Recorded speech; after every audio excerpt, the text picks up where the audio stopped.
First, a warm word of thanks to you, Stephanie, and to Malaprops for hosting so graciously. In fact, this partnership with Malaprops is not only this evening. We have 3 such events, UNC Press Presents events this month, which Malaprops is hosting. This is the second of those. I am here along with my good friend Elizabeth Kostova as a representative of the press and the Press Advancement Council.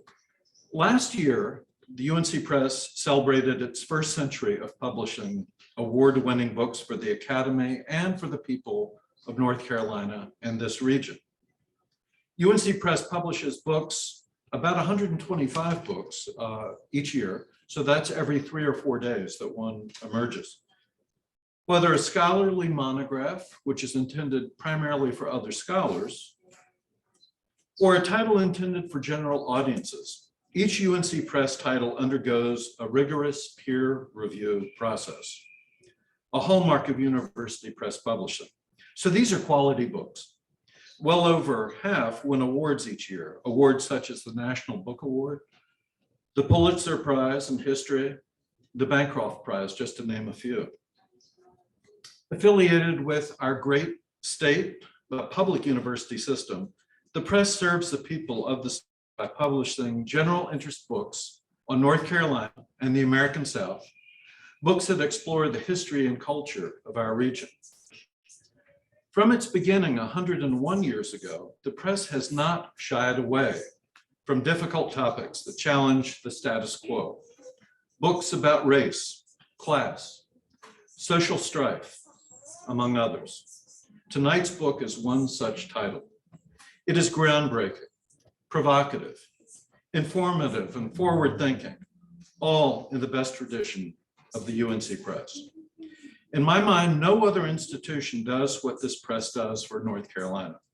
Through its numerous awards and reviews, its amazing catalog of titles, and its sterling reputation, the name of the press is carried throughout our state, all across the region, and indeed around the globe.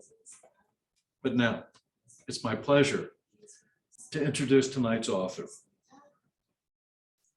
This eye-opening book, Behind Crimmigration, ICE, Law Enforcement and Resistance in America, authoring that is Felicia Arriaga. A native of Western North Carolina, Felicia attended Hendersonville High School before heading off to Duke, where she planned to study law. Instead, a seminar on comparative race and ethnicity opened her eyes to her life's work in sociology. She completed her undergraduate, then master's degree, and her PhD in sociology at Duke. Felicia then taught 4 years at Appalachian State, spent a year as visiting research scholar at the Princeton School of Public and International Affairs, and is now assistant professor at Baruch College in the Marxe School of Public and International Affairs. Felicia is going to be joined this evening by Julio Todoya and Bruno Inosa. I'm so excited for us to get started. Felicia, at the outset, you strike 3 themes in your book: the invisibility of crimmigration throughout North Carolina, the normalization of crimmigration, and what happens when communities resist. As I read it and my eyes are open, I keep thinking back to the words of Martin Niemöller, speaking about the dangers of fascism in Nazi Germany. First, they came for the socialists, and I did not speak out because I was not a socialist. Then they came for the trade unionists, and I did not speak out because I was not a trade unionist. Then they came for the Jews, and I did not speak out because I was not a Jew. Then they came for me, and there was no one left to speak for me. Let us not be guilty of the same. Felicia.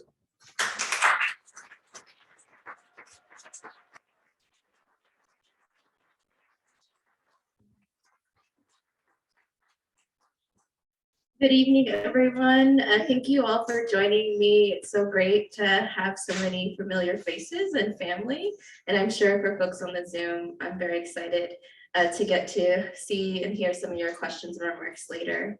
I'm going to begin by reading a few pieces from the book, and then we'll invite Julio and Bruno up to talk a bit more about what immigration enforcement, but also immigration more broadly in Western North Carolina looks like. So very excited to have the opportunity to have local folks be joining in these conversations across the state. And this is the first of three of a series that we're doing across the state. So very excited.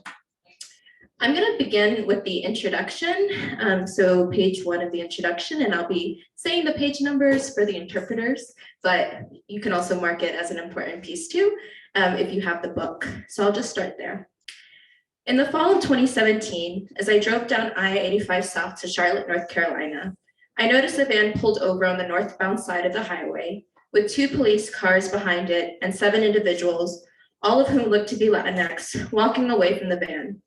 I took the next exit and circled back to ask them, 1 young woman, 5 men in their 20s, and an older man in his late 30s to early 40s, necesitan ayuda?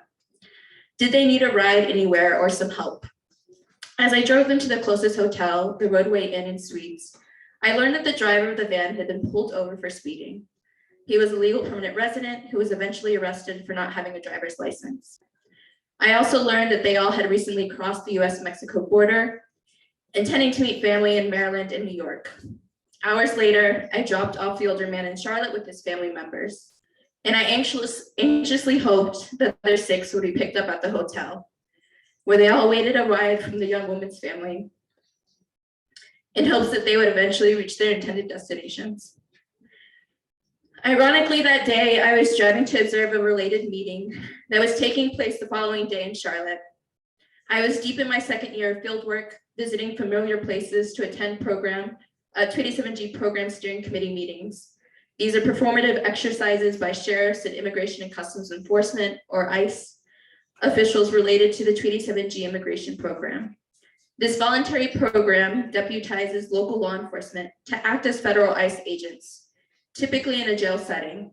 More simply, local law enforcement can detect, detain, and deport unauthorized immigrants to an agreement with ICE. The program gained popularity in North Carolina from 2006 to 2008, and once again toward the end of the Trump administration. For early meetings like the one in 2017, I would drive the night before and stay with a friend or a family member. This night was no different. And fittingly, my friend was no stranger to these issues. I do not remember if it was after that meeting or later when I got back to Durham, North Carolina, that I found the small prayer card inadvertently left behind in my car. The group did not, or I assume could not, carry many personal items, but this card seemed to provide the motivation and reassurance to continue the uncertain journey. I've kept that card in my car or in my purse ever since that day as a small reminder of my commitment to addressing immigration enforcement. Even when I have temporarily misplaced it, the memory never fades, a memory that haunts me every time I pass the Roadway Inn and Suites in southeastern Greensboro. That same shortness of breath and pit in my stomach return each time I pass that exit. A feeling that also occurs when we have ICE alerts across the state. Sometimes I can breathe through it, and other times I know that the only way to quiet those feelings is to drive to help my family, friends, and comrades who are fighting for a resolution. I can control this aspect of my life, even while we cannot control where ICE will strike next. Throughout this book, as already mentioned, I demonstrate 3 things: the invisibility of crimmigration, the criminalization of immigration in counties throughout North Carolina, the normalization of crimmigration, and what happens when communities resist.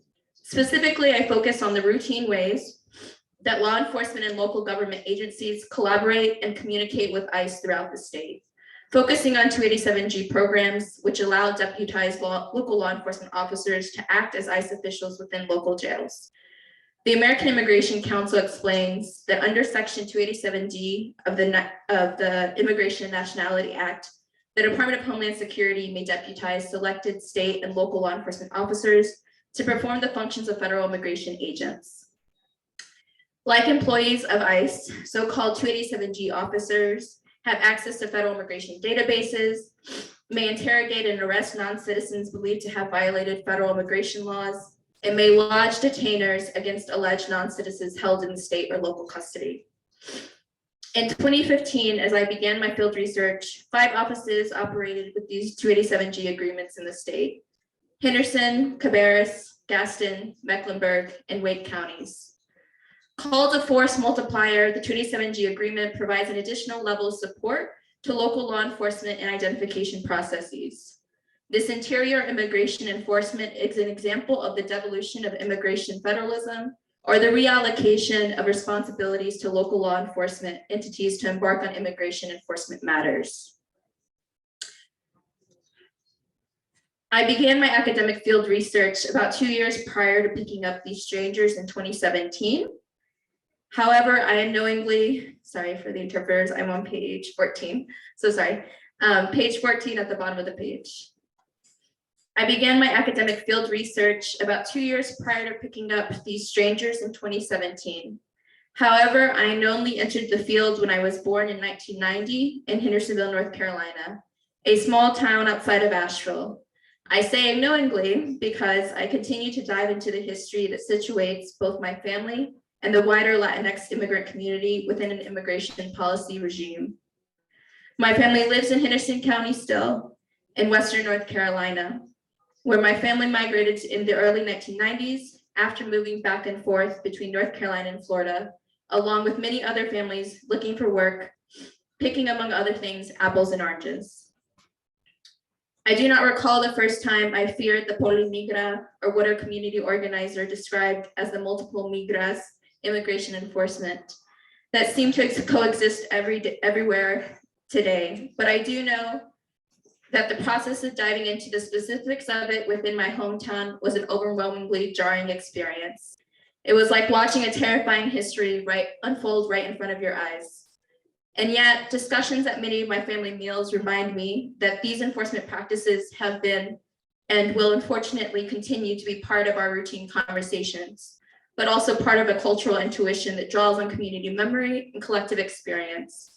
Throughout my life, one story kept coming up in community conversations where sheriff employees were arresting people at Latinx serving clinics and taking them to jail for a variety of reasons. This collective memory to then review administrative documents and pinpoint that this probably occurred around 2008. And it continues to be a significant marker in these participants' lives. In addition to drawing on collective memories, I collected information from sheriff offices in the respective counties, as well as local governing bodies. I chose these counties because they were active in the 287G program, and ICE and law enforcement agencies call this distribution of counties across the state a hub and spoke model, indicating a strategic effort meant to funnel incarcerated individuals towards specific areas within the state.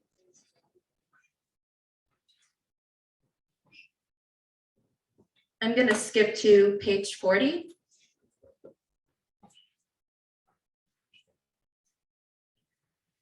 Scholars and community members alike tend to focus on the question of whether local law enforcement is going to round up immigrants. Yet this focus sometimes distracts from a much more complicated process that transcends local policies while simultaneously highlighting the local level decision-making capabilities. Furthermore, it's unclear whether those local level decision makers, namely city and county leadership, recognize that their ability to implement or refuse to implement immigration enforcement. For example, county leadership could recommend law enforcement not engage in immigration enforcement and could push for more transparency from local law enforcement in this arena. One thing is certain, they also have the ability to involve non-white community members in their governing process.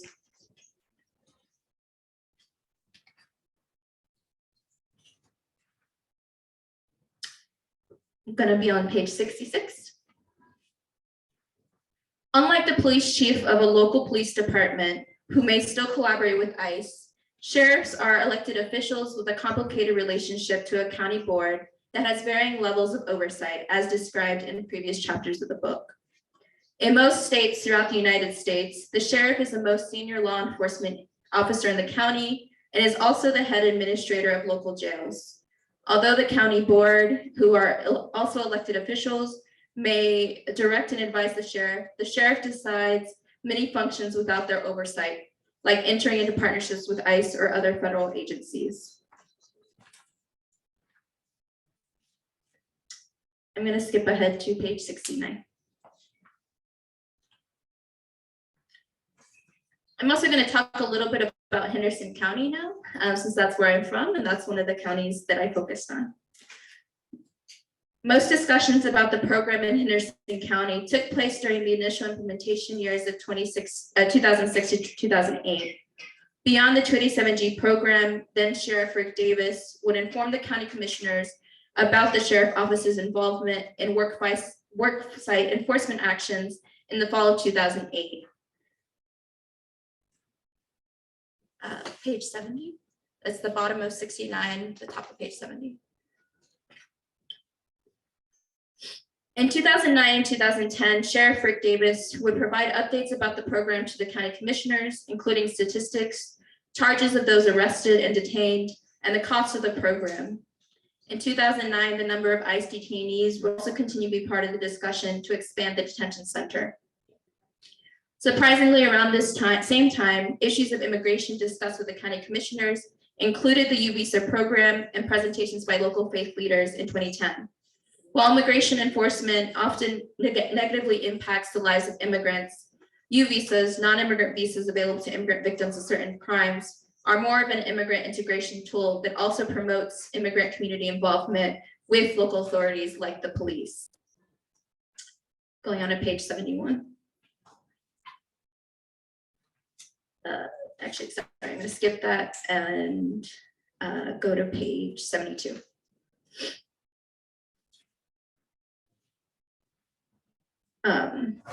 The 2018 Henderson County 287G Steering Committee meeting was one of the more heated exchanges I have witnessed.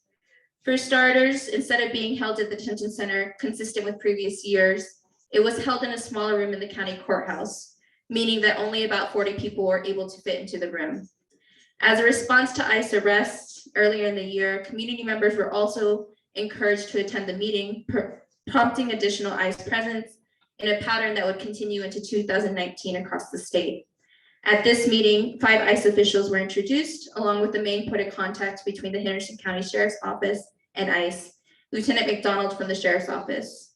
The only substantial difference in this presentation than in previous meetings was that Steve LaRocca's describing the February 2017 implementation memo under the new presidential administration and the implications for reporting. After an 8-minute presentation, community members asked questions about the prominence of Hispanics in the success stories that were presented, concerns about ICE detention conditions, and concerns about large-scale ICE arrests across the state. And I'm going to finish up with 131.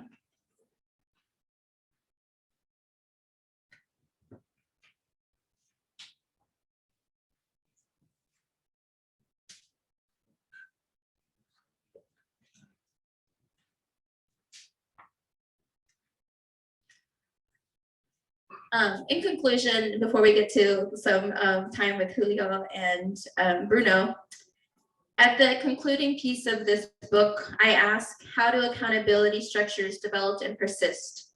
Will these social movement organizations, not dependent on election cycles, be more equipped to maintain the loose coalitions and pressure points that existed during the election cycle? Where does the continuum end? And how do researchers and community activists alike identify campaign targets? These are some of the central questions in the book and most relevant to organizing today. By tracing the normalization of crimmigration in counties throughout North Carolina, I sought to uncover the processes and the lack of accountability systems that allow for unchecked power in the sheriff's office when it comes to immigration enforcement matters. Yet even diving into this one program only begins to scratch the surface of ICE collaboration and state efforts to circumvent local welcoming and sanctuary policies. So I will end there and ask Julio and Bruno to come up, and then I will ask, we'll get into some discussion. So thank you.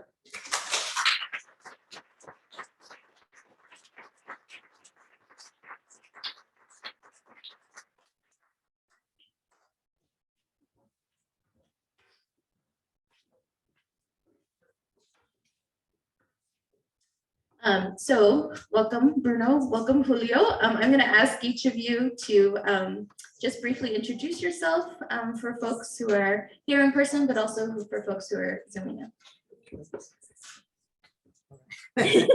Hi everybody, my name is Julio. I work for JMPro, which is a grassroots media organization, and we've been working in Western North Carolina since 2010 around, formally 2014. But what you see on the behind is kind of a recollection of some of the documentation we have been doing with just with immigration. And thank you very much for the book, because it helped us to connect the dots to understand better, what is the situation, what is our history behind immigration, and how to look the future in a more optimistic way. Oh, there we go. My name is Bruno Hinojosa Ruiz. I use he, him pronouns. And yeah, my relationship to this topic and what I do. So I'm the director of an organization called CIMA, Compañeros Inmigrantes de Fronteras en Acción. I've been the director now for over a decade, a little bit over a decade. And I think this topic really speaks close to home because of who I am, my people, my family. And I've been living in Asheville since 1999. So I think there's a lot of history with that and the things that I've lived and how closely this relates to me, to the fact that, as a young person or even my parents, like no one should be worried about their family member not coming home, right? So I think it just goes back to all those memories as well. So yeah, I'm excited to be here and share more.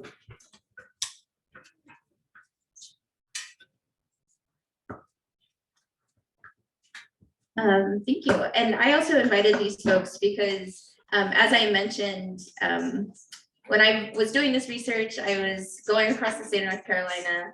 I've lived in Durham at the time, and but I still came home pretty often. But I also knew that if I needed any information locally, that I could count on these two folks, plenty of folks in this room, to actually be giving that information to our community members. So I really just appreciate both of these folks in very different ways. And so I'm excited to sort of bring them into the conversation to have them talk a bit more about what is the sort of current context in Western North Carolina, how both of their work has contributed substantially. I think one of the things that I was also doing during my research was trying to find information from immigrants during these times, and so many of the English media was not covering it that way. And so Julio's work is so important for that, to make sure that, again, the history is being told from our perspective as well. So I'm going to jump into this question and ask you both to talk a bit about the issue of sort of crimmigration or the polimigra here in Asheville and Western North Carolina. And I know, Bruno, you specifically do a lot of different things with your organization in this area, but also Julio, if you can tell us about sort of how you've covered it over the years, or sort of why you decided to cover it the way you also cover it. Yeah, our work here in Western North Carolina is very rooted in the Latinx community. So we have been working with them in different ways. So, and when you work with Latino community, so one thing is very, like almost every family has some relative that is an immigrant that has no papers. So then, and then the topic help us to also understand not only why we're here, but also what is all the culture that we bring with it, what are the challenges that we have, and what are the ways that we can find organizing ourselves in order to, cope with these problems that we have. And the things have changed a little bit since 2016 with Trump, and it was a breaking point where we could see more organizing. There were before, and we see more organizing in our community, and that from my work, that make me feel that there's a future, because we can keep pushing more these issues. We can have more organization in the community, and as you say in the book, like a secure community is an organized community. Did you want to add something, Bruno, to how you sort of, well, I guess tell us more about your work and it's sort of how you sort of thought about this particularly in the services that you'll provide and some of the, I think, projects you've worked on over the years. Yeah. So, I mean, I think right? Like the relationship between law enforcement and immigration and customs enforcement. Like everyone thinks that's in the border, right? Like it's not here, can't happen. But in reality, like it's closer than we think to some extent too.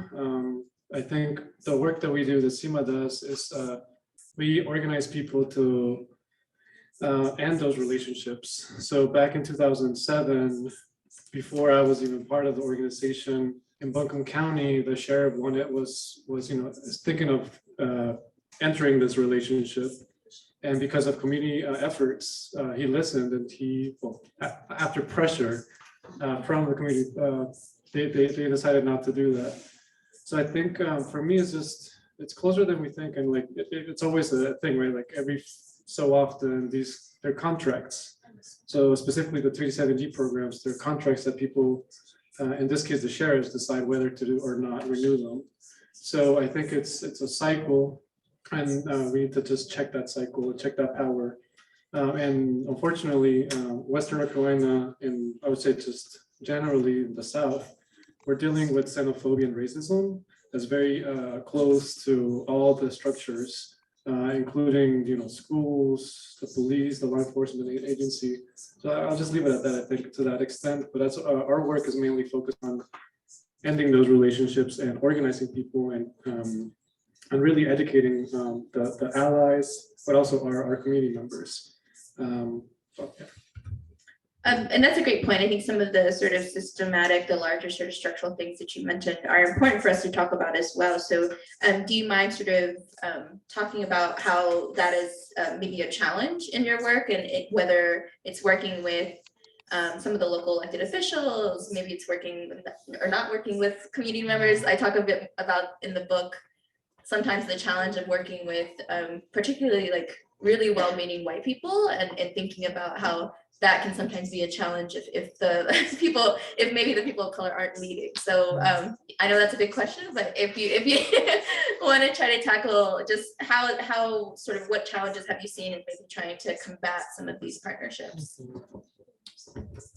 Well, some of the challenges too, I think that I'll touch a little bit is the narrative, I think, between what's a good immigrant and a bad immigrant to some extent as well.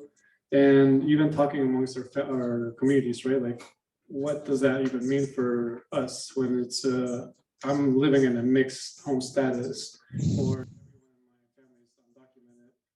So I think just changing the narrative around that particular topic itself, and like that no one should ever go through family separation at all. So I've seen various stories where DSS gets involved, kids now are foster care. So the whole system itself is just separating families and dehumanizing and criminalizing these families over profit, so to speak. And I think another challenge I would just add, or I want to add about that is, I think when we get to the conversation about this specific topic, it can be political, like we can get into politics, right? Like 287G, immigration. And I think for me, immigration and this particular field doesn't necessarily belong to one party or the other. To me, I think we forget at times that it's not Democrat or Republican. Like we always should be pressuring both parties. This is not like a political party that takes your side. There's been occasions, I remember Kay Hagan, for instance, rest in peace. I think she passed away in 2019, but she was also a Democrat who voted against the DREAM Act. So I think, and fast forwarding to a couple of weeks ago, right, or a month ago now, 2023, there's a proposal right now that's being proposed in the North Carolina General Assembly, HB 10, that will pretty much force all law enforcement agencies to collaborate with immigration or sheriffs in this case. And 3 Democrats flipped. They all supported that bill. And actually one of them completely flipped. She went from Democrat to Republican. So I think to that extent, again, I'm not trying to say trying to say the Democrats are horrible, terrible people. I just think we need to put both parties in check all the time and make sure that they know what our asks are, right? I think that at some point, like the party affiliation doesn't guarantee our community that we're safe. Like we can see, we having like Obama, then we have Trump, and the things were, kind of similar. It was great. Yeah. Obama, no, I think to your question too, like I think to the white allies, right? I think that overwhelmingly, it's a challenge. I remember 2016, a wave of people wanted to get involved. I do remember we had like a 100-day coalition where we tried to, get brown and black folks together to organize and get ready for what was coming, along with allies. But I think at the end of the time too, like we just got overwhelmed with how many white folk were in the space, and not necessarily like it's a bad thing. We just weren't expecting that, right? I think the amount of support and well-meant folks, I think at times can be overwhelmed. But yeah, I think and Obama, I mean, I think even before 2016 and before Trump, I mean, it all kind of came to a climax, so to speak, right? Like, before that it was Obama, before that it was Bush, before that it was. So I think it's just the history of where this immigration system has come from, and even the policies that were, placed beforehand, the Chinese Exclusion Act, all these things, right? Like it's got its own history of where the U.S.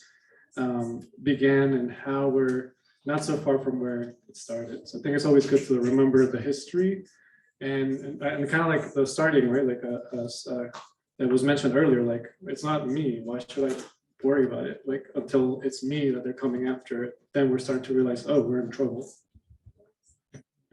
And you talked a little bit about sort of the current state of things. I do want to jump into that because I think hopefully we'll have some questions too about this. But you mentioned House Bill 10, which is this proposal that has been introduced for the past 3 legislative sessions, I believe. And in the book, I talk a little bit about this is a direct response, right, to community members making decisions locally about what they want their sheriffs to do, right? And so I'm wondering, can you tell us a bit, especially for folks who maybe aren't familiar with Buncombe County, Western North Carolina, some of the folks may be joining us from Zoom. Can you tell us a bit about both of you? Because I know that it's sort of, you're covering it from maybe a different perspective and then sort of bringing in certain stories. What's sort of the current state of things when it comes to immigration in Western North Carolina? So, sorry, you say the question again? Yeah, so what are some of the sort of current things that are happening around immigration here in Western North Carolina and in Nashville too, if you want to, since I think both of you live in Nashville now. I think right now it's organizing for the HB 10, which is the fight is more like in Raleigh. So the organizations that are working there, actually, Sina and other group were there a couple of weeks ago, right? Yeah, you were there. But one of the things that we were talking before is about how like the party affiliation and the problems they're still having. So we have, I don't know if you heard about the undocumented laws. So this, I just want to mention because it's part of the conversation from the last before. So this was an effort to go to the Democratic Convention and just for telling them like how bad we're having the immigration system here. So, and that was very interesting just because even though that for many in our community have been conscious that we changed from Democratic to Republican and from Republican to Democratic, we're still feeling the same thing. We have no relief.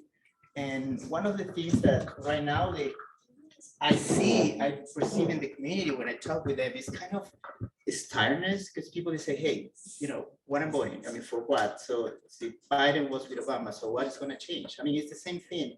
What are you asking me to vote Democrat if I don't see changes? And I think that that's going to be a great challenge for this coming election. Even though we have a lot of things on the table, we don't have many options. I think just to also give a little more context of HB 10. So this is a proposal that, like I mentioned, it would require sheriffs to cooperate with ICE on all 100 counties, right? So all across North Carolina, that would be implemented.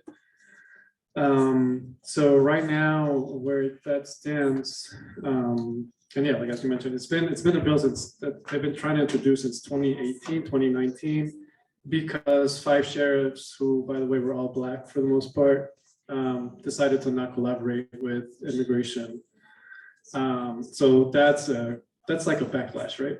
Completely. The General Assembly pretty much said we're not going to have that.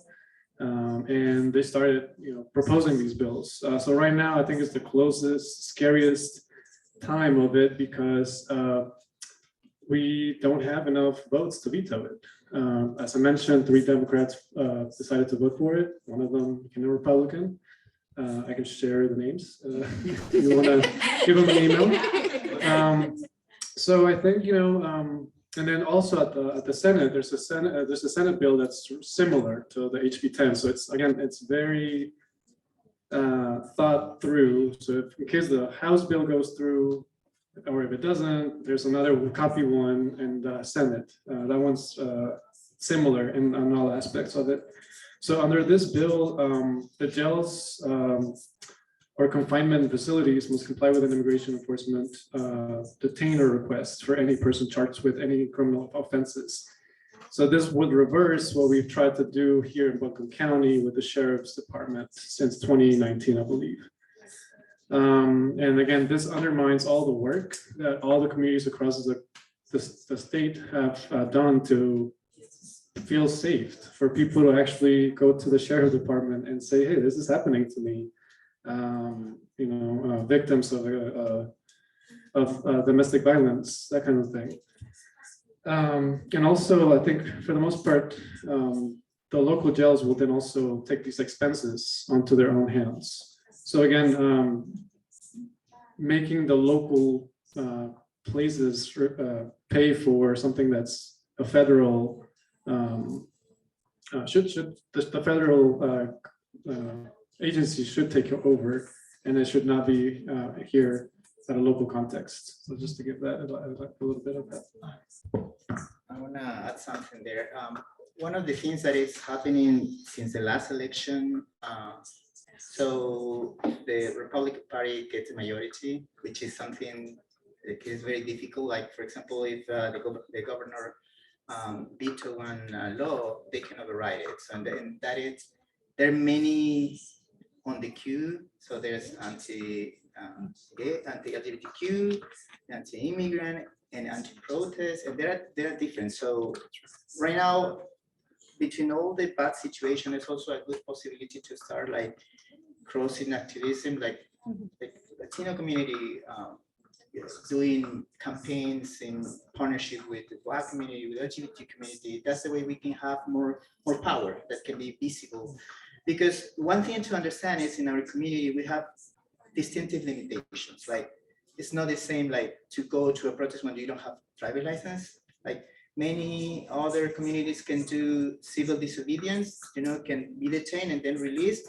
We don't have that option, right? If we get detained, we go to deportation probably. So yeah. Well, and even then, I think there's a bill now will be coming in next year where I think protests are going to be looked at as a criminal offense.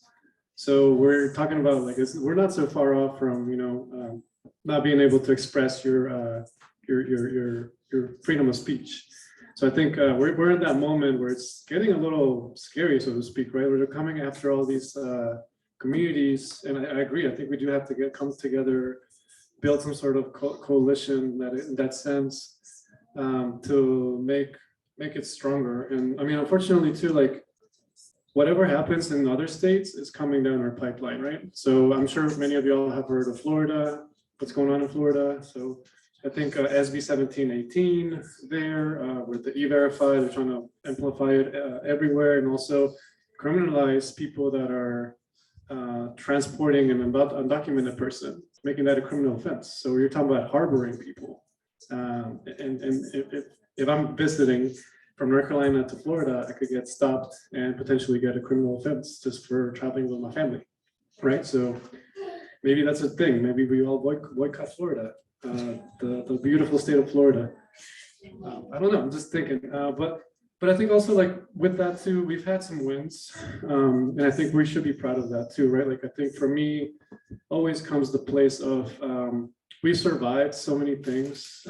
My family and our families, like they come from a place of looking for a better future, and I think celebrating the wins too. I think it's important. So any wins we can get, either that be like us celebrating. I have a list of things too, but I don't ever want to go over them. But yeah, I mean, just those things, you know, like celebrating small wins, big wins. Yeah. And I think we're gonna go to Q&A soon, but do you all have any calls to action for folks who are here in the room physically, but also any for the folks on Zoom, given that as you said, there are some things coming down the pipeline that we should be expecting. So maybe some quick call to actions, and then I think we'll take some questions. Well, I think for me, so I would say like call your senator. I think right now is an important one. Lobbying, I think we're not going to have a really successful lobbying experience right now the way things are, but I think just calling them and letting them know that this is not okay, that this should not happen. One, I think that they should come up, should vote against it and veto it when it comes to them. And we can share the information of those Democrats that voted for it. I think they need to know at a state level, like what people across the state are thinking as far as that move.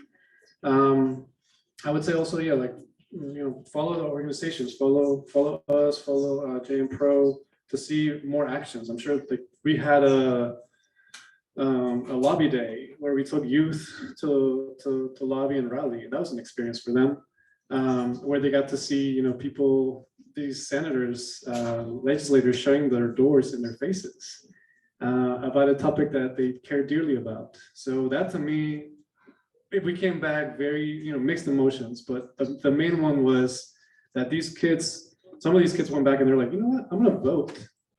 And it's not necessarily like that's the win, right? Like, I don't think voting is going to change much, unfortunately, but I think it will get them in a sense of, you're going to mess with our community, we can also mess with your vote.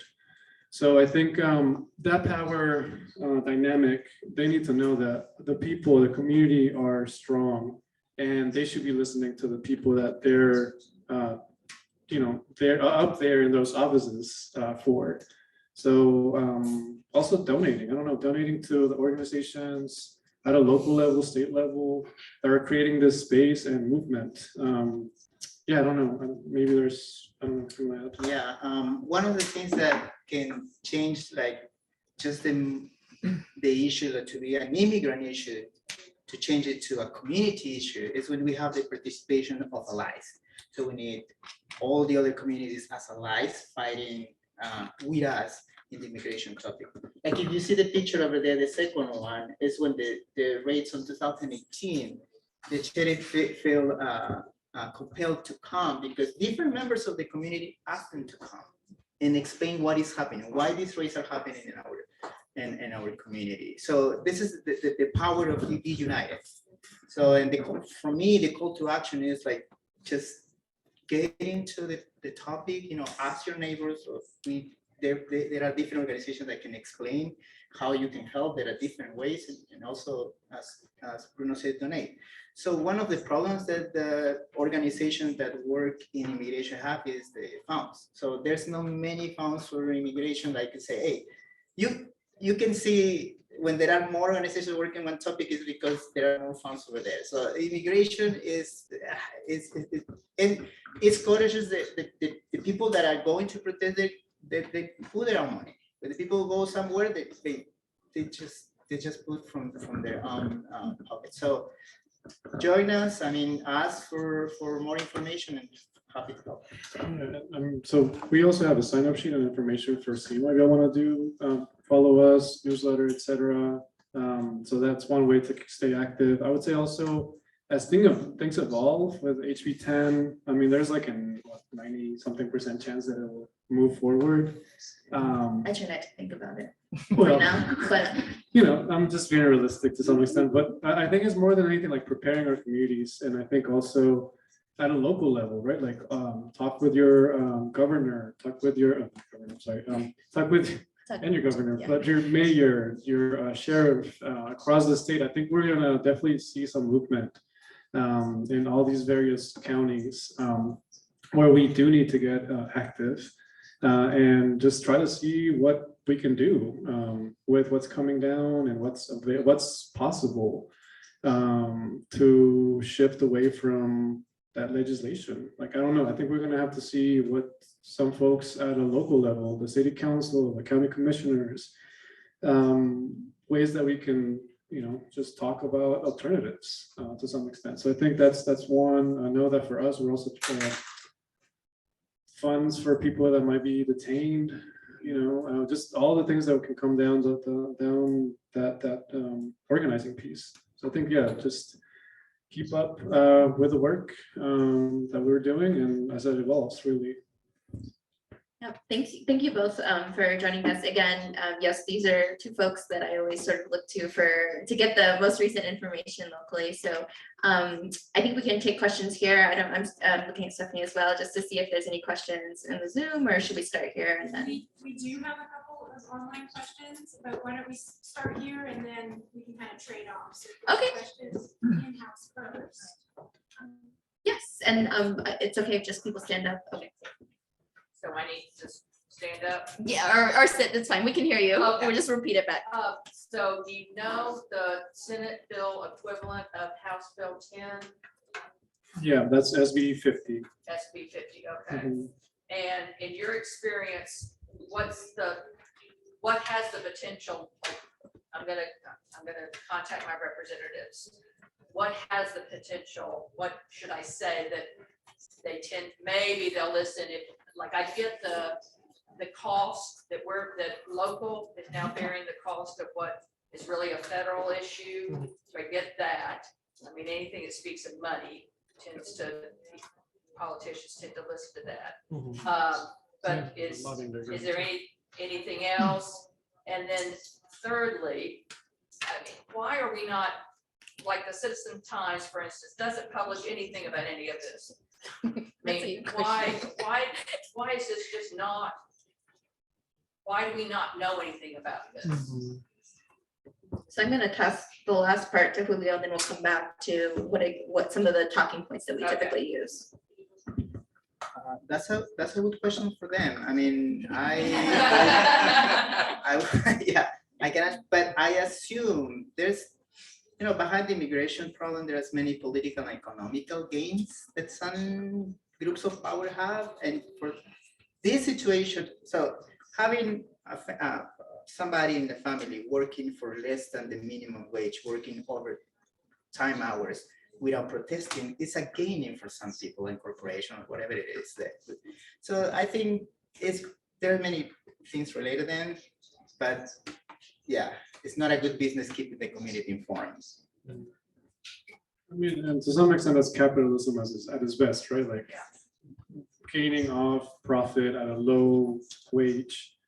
So is this the wheel turning and turning? So I think to some extent too, to your point, I think some of the points, and we can send all these talking points if y'all want to later as well, but I think the agricultural cost that will have in our area, right? So if North Carolina is huge, Buncombe County, Henderson, huge. It's a big agricultural market. So I think that component will speak to some. I think also, as mentioned, the local cost that will implement in local, cities. I mean, Hendersonville seems to not really care about that because they're fully on supporting the 287G program with local funds that could be going to schools, hospitals, etc. So I think you'll have some of those counties where they're not really caring about the individual or the community. They're just really caring about that immigrants don't live in that area. So I think it's gonna depend on where you're living. But I think also, like, if we're living in Buncombe County or if you're living in Waynesville, your center will be different. I would say for Buncombe County, where I'm at, all the representatives, senators, etc., they're very supportive. It's outside of that scope of Buncombe County, that's, you know, rural, Western North Carolina farther, that we're gonna have to. Edwards is.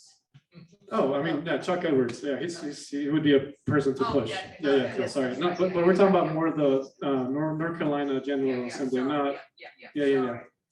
But he would also be a good person to push later, but yeah, more of the North Carolina legislature. So again, like, if y'all want to, we can definitely send that information, sign up for our newsletter, etc. And we'll send some talking points about that as well. Can I ask a question for that? Sure. And then- Sure. So there's someone who recently graduated from UNC Greensboro who wanted to ask you, Bruno, to speak to, quote specifically, Bruno's point about ICE being closer to us than we think and mentioning schools in particular in that context. And wondering if you could discuss the enforcement situation in Western North Carolina in relation to schools and its impact on students and families in our region. Well, I mean, I just, I don't know, maybe Felicia, you can help, Felicia, you can help with this one too, but like, I feel like people, BIPOC people, brown, black people, we have to deal with police differently, right? So if, for instance, you live in Henderson, or Buncombe is different, but if you live in Henderson, I imagine if you're in the school and, for instance, you're getting bullied, you get into a fight, there's an officer at the school. So you're probably more likely going to either go through that system, you can then get stopped, arrested, and taken into custody. Then that, like, well, what's the word? Like, you know, that throws a ball down, you potentially may be dealing with immigration. I don't know if that was, I don't necessarily mean like they're in school, like immigration's in schools, but there's a whole, you know, that's the pipeline, right? Like the law enforcement agencies, how they're related to immigration in that sense, depending on where you're living. So Henderson County is the closest I can think of something like that. But I don't know if you want to chime in. Yeah, I think that the pipeline that Bruno is discussing sort of happens two ways, right? So one is potentially you then have an offense on your record, which potentially also can dictate whether you apply for certain things, right? So that's like sort of one area of it. And the other area I think is also a few years ago, maybe not a few years ago now, it's been many years, but across the state, like there was this concern because young people who had aged out of their temporary status were arrested, one of them on their way to school, right? And so in the book, I sort of talk about it, but it was coming up at the same time. We were in these steering committee meetings, and ICE continued to say that like that was legal, right? We weren't picking them up from school when I mean, it's semantics at that point because the person was on their way to school, and this was a young person who was just trying to go to school because he had aged out of this category.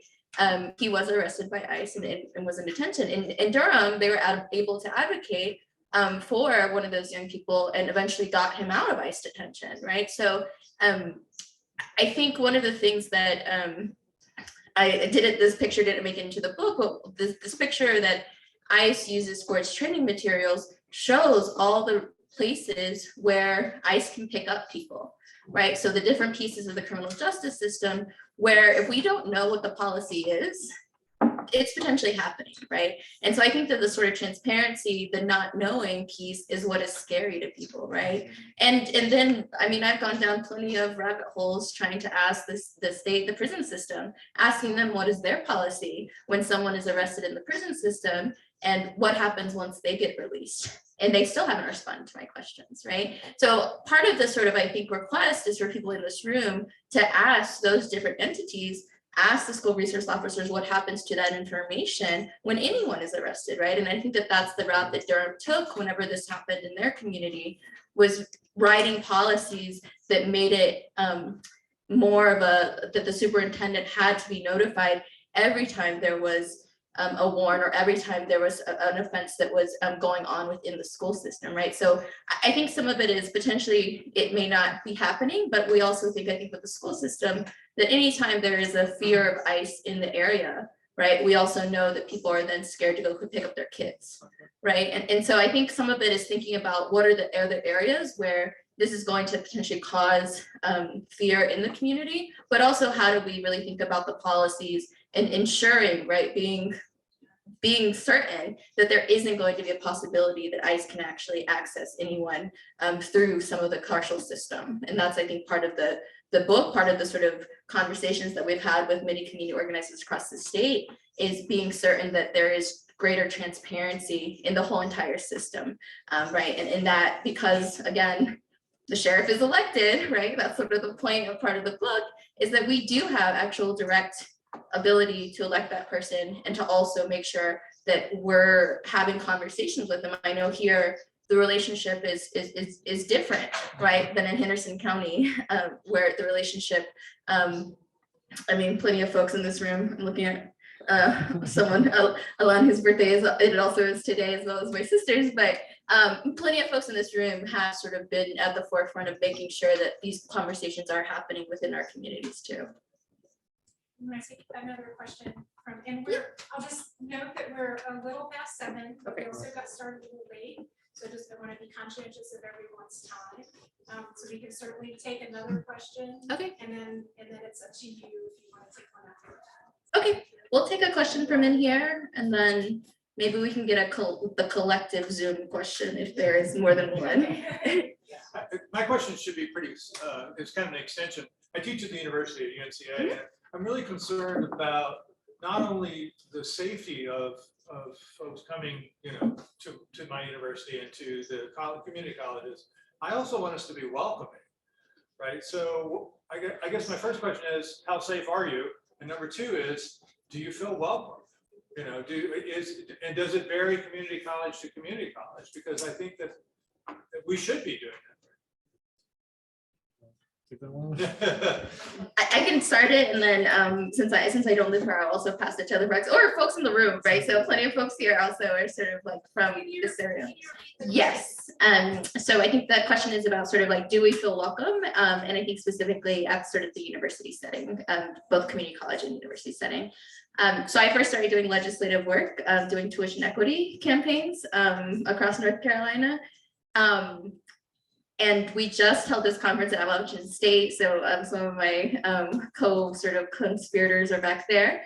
And we were able to have folks from community colleges come and talk about their practices when it comes to welcoming immigrants into their communities. And I'm so impressed by 10 years later where we're at actually. Obviously at the state level, there's plenty of challenges still. If most folks don't know, it's still a lot more expensive for folks who are immigrants, who are undocumented immigrants, to get a community college degree, as well as any kind of 4-year degree. So we haven't changed that, unfortunately, in 15 or so years, since some of our state policies have changed, if I remember correctly. But I'm very impressed by, I think, some of the ways that the community colleges have really stepped up to respond to this need. I think one of the things that was most impressive about one of those schools, and I think it was Surrey, if I'm remembering the panel correctly, that they have sort of a system to answer anonymous questions, right? Because some of the questions are really, can I go to this institution even though I'm undocumented, right? And so I think that we've had so many community colleges, especially, I think some of the universities have a long way to learn from their community college counterparts of how do you welcome immigrants into this space and also create the community, right? Because I think belonging is some of this question.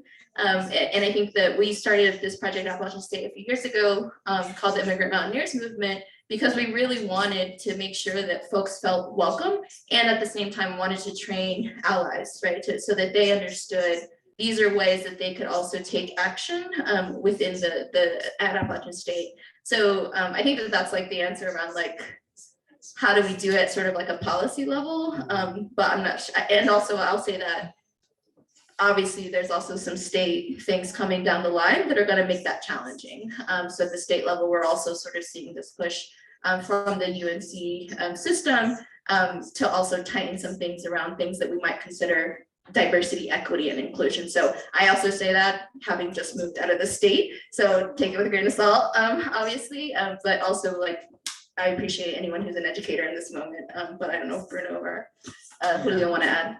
I come to my mind two organizations, one here in Bangkok is ALAS, ALAS, that they work, with the undocumented community, bridging the gap between the higher education.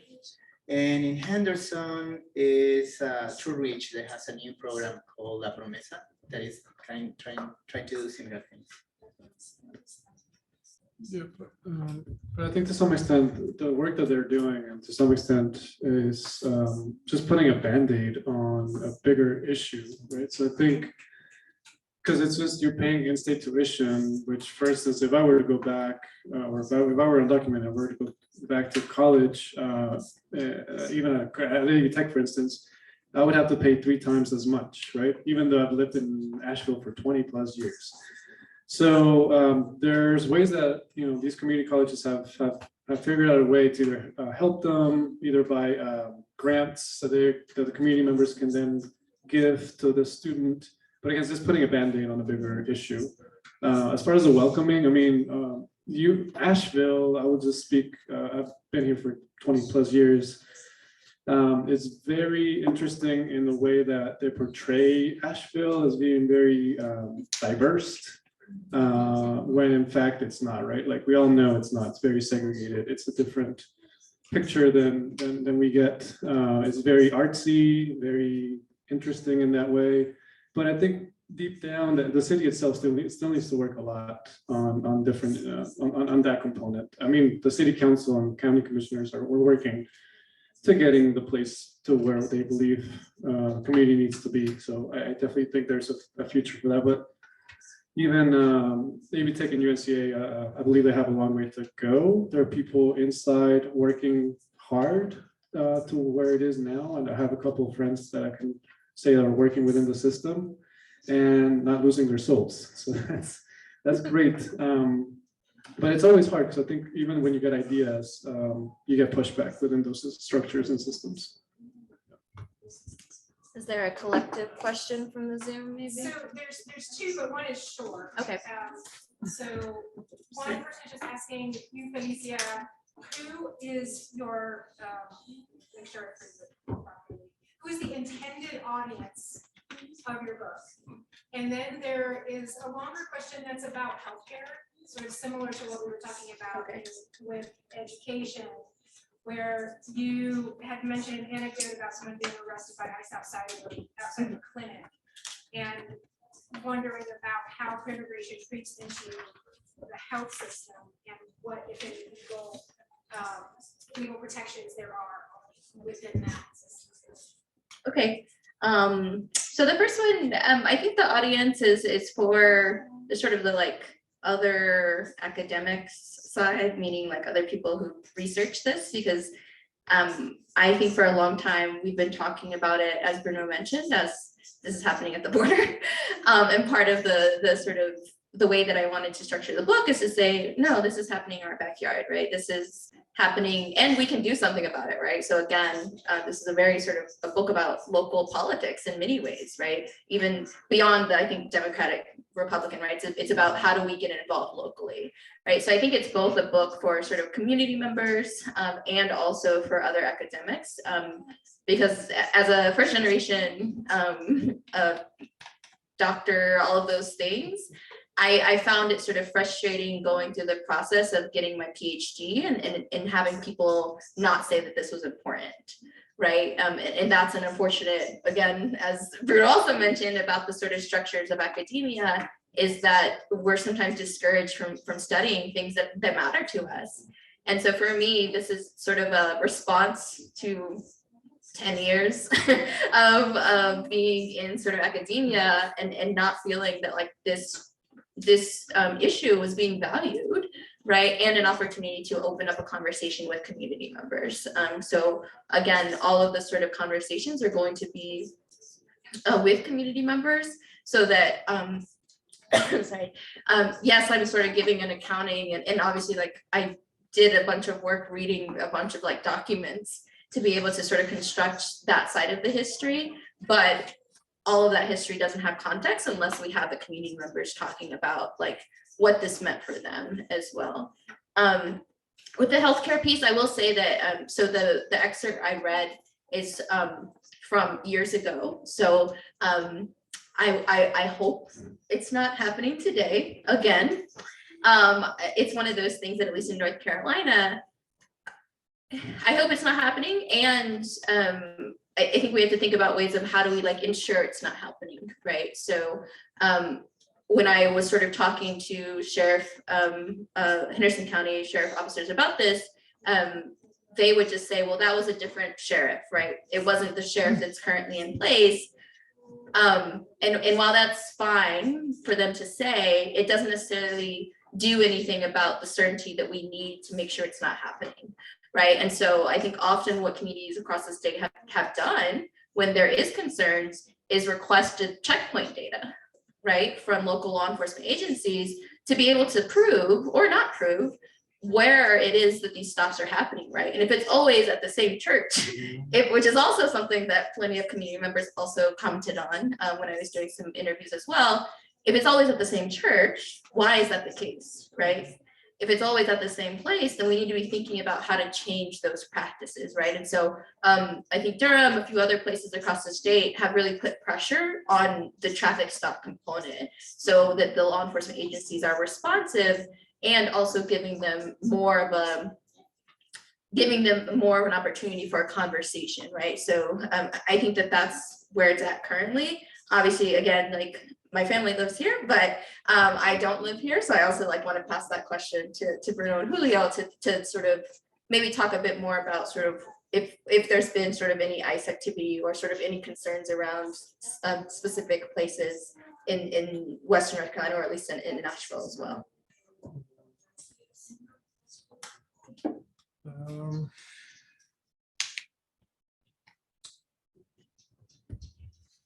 I mean, not necessarily like in the big waves that we used to see. But I think with Henderson being so close to us, I think that's the biggest place that's being hit, where people are getting stopped and detained and processed. So I think that's one. I think as far as like raids or activity, we haven't seen anything since 2018, 2019, when over 28 families plus were detained in Asheville, Henderson, and other surrounding counties. But nothing that we've seen, I think, since then. Just the regular checkpoints. And even then, I think, here in Baruch County, I think it reminds me, because I think we had a similar thing, I think back in 20, I can't remember, 2012, with Sheriff Van Duncan, where they were doing checkpoints in front of a mobile home park, very consistent. It was not 2-3 times a week. It was very consistent, and they were targeting, the community there. So I think there was also community members stepping up and saying, "Hey, that's enough. Like, why are you doing a checkpoint in front of our neighborhood, and specifically targeting a mobile home park where people are coming in and out?" It was the only entrance of that mobile home park. So. And people would get stopped, pulled over, get a ticket for driving without a license. That then I think was $210. So if you're, if you're the bread taker, or you're working and you're bringing back maybe $1,000 a week, that's a fourth of your paycheck, if not a fifth. So I think through that, I think as you were saying, like we were able to talk to the sheriff and come up with a proposal or an agreement where they were not going to be doing checkpoints in front of those, in front of where people lived. So I think that was a big one. There's a question in the audience here. Can we take it or? It's up to you. Okay, Yeah, for sure. can we take one and then we'll wrap it up? Okay. It's just a really quick question. It doesn't really involve theory or anything, but my question is maybe more so for SEMA, because I'm curious if there are any local legal services or specific lawyers that are helpful in this regard. If you can think of any people who are, empathetic to helping with these kinds of things that occur in our communities. So the question was, I think, if there are any lawyers or agencies that locally that are sympathetic to what we're doing. I mean, yes, and I think there could be more. I do feel like, with the limited resources that we have at locally, yes, there are agencies that are helping when it's a pro bono or free or low charge case. We've also been able to help people or kind of get them in touch with other people outside of Asheville when we've had to deal with immigration detentions. So I think locally, yes, for instance, like Physical Legal, they have a place, they have lawyers, I know they're getting more funding, etc. But I think it's very limited to what we're able to get locally. Even with private attorneys, there are great private attorneys. And I think one thing that we're trying to help with is also if we're able to pay for people's consultation, some of the legal fees, so to speak, to help elevate some of those costs. So I think we're also trying to figure out ways to partner with these agencies and private attorneys to some extent to see what's available and they're able to do pro bono or low bono, that kind of stuff. I don't know if that answers your question. Would it be possible to, not now, but perhaps get in contact with SEMA to know who is a good representative? Yeah. I mean, so in the brochure back there, we have our number. You can call. There's someone there 9 to 3, 9 to 5. If after hours, we do have. It's like the hotline. So if there's a checkpoint or someone's detained, that someone's always there 24/7, myself included, certain days. So yeah, you can always contact us and ask who might be a good lawyer, or if you need some reference to that extent. So yeah. Thank you. For my final words, thank you to signing. Thank you so much. Well, thank you both for joining. Again, you should definitely talk to both of these folks. I think they have so much knowledge about Western North Carolina when it comes to this issue. So I really just appreciate them. I appreciate the opportunity to do this here, and thank you. There's so many family and friends here, so I'm so happy for folks who are able to come today, and obviously my family who's sort of sitting here in the front row and have put up with this project, myself, for a long time. But yeah, so thank you again, and then so I think we'll finish there, and again, thank you to Malaprop for allowing us to do this, and for the interpreters who are doing. Finally, I like to honor and recognize, like I can see from all of the room, there are activists, organizers here next to you. So thank you very much for your work.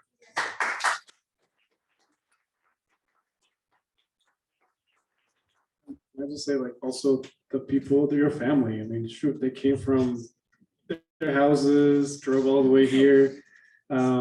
and people watching too, I think, there are ways that you can do things locally and at a state level, but congratulations.